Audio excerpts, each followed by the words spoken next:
Magandang umaga po. Kahapon ay tinext ako ni Kuya po ng tawag sa kanya.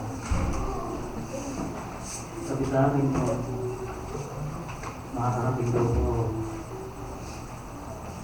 Sabi ko sa kanya ay pilitin kong makarating, ngunit kailangan ko nang po ng aking anak.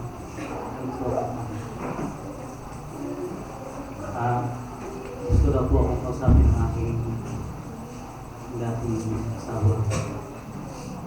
Salamat sa Panginoon na siya ang tumulong sa akin upang muli ay malapit. Kapag ka lang kung hindi basta-basta makalapit sa Panginoon. Nung dumalo ako sa signal, malapit nang patapos yung mensahe. Balik, hiningi po na at ako'y nabiglis. Sa nabain, nung dumalo ako, ay binis-bili ako ng Panginoon. At lalo na ngayon, binis-bili ako ng Panginoon. Yung text ni Kuya Paul, yun lang sa mga. Tinanong ko lang kung ano sasakyan o bababa. At yun rin. Yung tricycle doon, tinanong ko kung nasan yung Church of God. Tinuro niya sa akin yung Church of Christ. Sabi ko yan. Sabi ko yung mahabang buhok ng mga babae.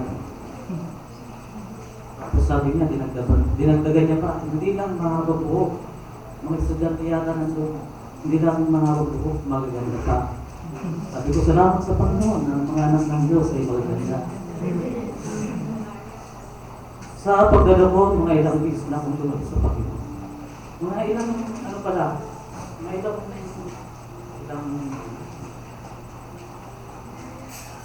salamat sa Panginoon na binibigyan niya ako ng kababaan.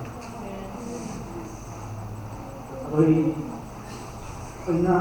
lubos na naiiyak sapagkat maalala ko na minsan akong lumapit sa Panginoon sa lugar ng liputan. At isa ako sa mga lumapit doon sa revival.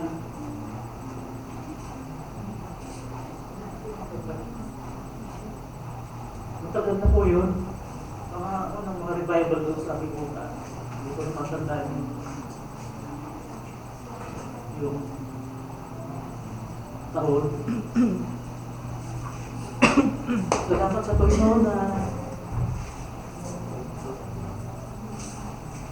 naranasan ko kalikasan noon. At salamat na sinusukuha ko lang sa Panginoon. Ang dami mong paglapit ko ng Panginoon. Tinubo ko ang lahat-lasa. Namuhay kami live by faith. Gumagawa sa Panginoon na mabuhay ka kung saan ka pupunta. Mabuhay ka kung wala kang sinasahura. Saan ako nakakarating. At yun ang naalam. Salamat sa Diyos na minsan ako'y napalayo dahil nawalan ako ng trabaho. Ayaw kong mag-ikot na maging kapit. Kasi hindi kami humihingi ng anuman sa mga tao. Pero meron akong nadabit at eksperoso dito. Lapit sa kanya naman. Naalala ko, binigyan niya ako ng isang libo. Kinautap niya ako. At ako'y nagkanak ng trabaho. Ako muli nagpasok. Nakapagtrabaho ulit. Dahil nag-resign ako ng trabaho dahil sa gawain ng Panginoon. Salamat sa Diyos. Ngayong naranasan ko ng unang kaligtas, yun ang aking hinahanap. Amen. Kung paano lumabas. Pinaalala sa akin ng Diyos, pagbubulay-bulay ko habang nakasakay ako sa sasakyan. Dahil may nangangaral na hindi kayang mabuhay ang tao na tanan na hindi kumagawa ng kasalanan. Binubulong sa aking isipan, siguro ng pangahilan ng ilang Diyos. Subalit salamat sa Panginoon ang ating Diyos. May mga pangyarihan sa akin. Amen. Ngayong tao ay kaya malisis sa kasalanan. Yung ating Diyos ay dakila sa lahat. Salamat sa Panginoon. Hindi ko kong naranasan muli ang ligtasan. At sa tagal kong nawala, sana po ay nahigitan ko pa ang mga taon na aking pagkawala. Salamat sa Panginoon ang ko'y kanyang ginala. Sa lahat ng mga gawain ng Iglesia ng Diyos, na nadala ko.